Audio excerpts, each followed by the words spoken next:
देखो यहाँ पर ये क्रैमर्स रूल का क्वेश्चन है और इसको साइमल्टेनियसली इक्वेशन को सॉल्व इस साइमल्टेनियस इक्वेशन को सॉल्व करेंगे क्रैमर्स रूल के जरिए से। और यहाँ पर आपको क्वेश्चन दिया है, मैं बहुत आसानी से समझा दूंगा आपको। इसके बाद आपको देखो क्रैमर्स रूल एकदम आसान हो जाएगा। देखो जो भी इक्वेशन है ना इसको इस तरह से लिख लो। लिखने के बाद अपने को क्या करना है, कुछ नहीं करना है, डी बनाना है। सबसे पहले डी निकालना है।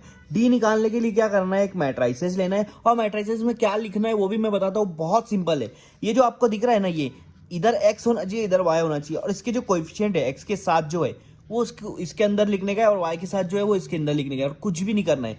x के साथ ऊपर क्या है 3 है, y के साथ ऊपर क्या है -4 है, तो यहाँ लिख दो।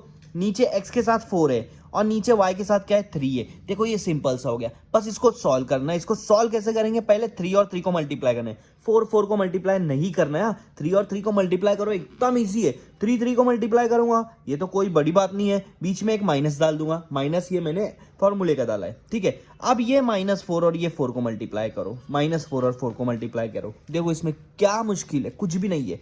3 3 जा 9, ये माइनस, यहाँ 4 4 जा 16 होता है, लेकिन एक माइनस है तो वो भी -16 हो जाएगा क्योंकि मल्टीप्लाई में।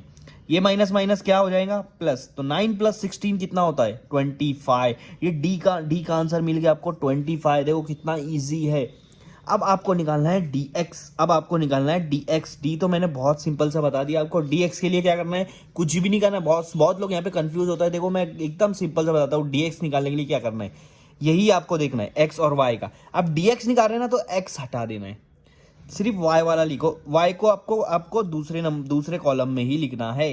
देखो हमने पहले d में क्या करे, पहले x वाला यहाँ लिखे, y वाला यहाँ लिखे। तो हमको क्या करना है, dx, d के साथ क्या है x है तो x वाला नहीं लिखना है। जो d के साथ है उसके वाला नहीं लिखना है, उसको छोड़ के y वाले को y की जगह पे ही लिखना है। अब x की जगह पर क्या करना है, x की जगह पर x नहीं लिख रहे तो बचा क्या, tan f, तो ये वाला यहाँ लिख देना है बस। ये dx है, dx वाले में x वाला छोड़ के बाकी दूसरा आएगा। y अपनी जगह पर और जहाँ खाली जगह है वहाँ पर 10 और 5 आ जाएगा। अब इन दोनों को मल्टीप्लाई कर दो। 10 और 3 को मल्टीप्लाई करेंगे, एकदम सिंपल कंसेप्ट है। माइनस ये मैंने फॉर्मूले का लाया, फिर -4 को 5 से मल्टीप्लाई कर दूंगा।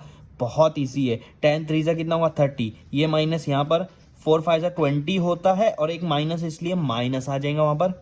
अब 30 माइनस माइनस क्या हो रहा है, प्लस प्लस प्लस 20, 30 + 20 कितना हो रहा है 50। तो dx कितना आया आपका 50 आया। dx कितना आया आपका 50 आ गया।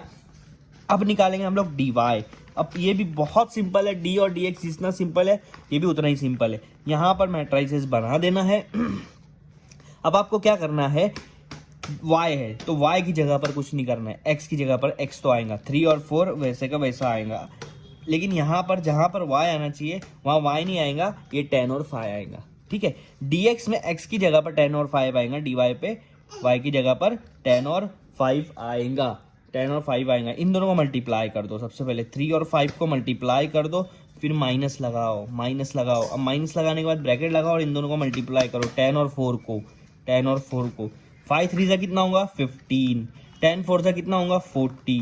15 में से 40 जाता है क्या, बहुत लोगों को ये नहीं आता है तो मैं आपको सिंपल सा बताता हूँ। बड़े में से छोटे को माइनस करो, 40 में से 15 को माइनस करो, कितना बचेगा 25 बचेगा। और बड़े की साइन क्या है, माइनस है, इसलिए इसका आंसर आ गया -25। dy का आंसर क्या आया -25 को। dx dy तीनों मैंने निकाल दिया, एकदम सिंपल। d क्या था वो था 25, dx क्या था वो था 50 और dy क्या था वो था -25। ये तीनों निकल गया तो मतलब अपना ऑलमोस्ट सॉल्व ही हो गया है। अब सिर्फ x निकालना है। क्या निकालना है, सिर्फ x। और सिर्फ x निकालने के लिए क्या करना है, dx को d से डिवाइड कर दो। सिंपल सा कंसेप्ट। अगर नहीं समझ रहा, दोनों ऊपर नीचे d लिखो और क्या निकालना है आपको, x निकालना है तो ऊपर वाले में x लगा दो बस। dx/d, dx कितना था 50 था, d कितना था 25। 50/25 कितना होगा 2 या 2/1 लिख दो। x कितना निकला 2, x की वैल्यू मिल गई 2। वाओ बहुत सिंपल है। y निकालने के लिए d/d लिखो और y निकालना है इसलिए ऊपर y लगा दो।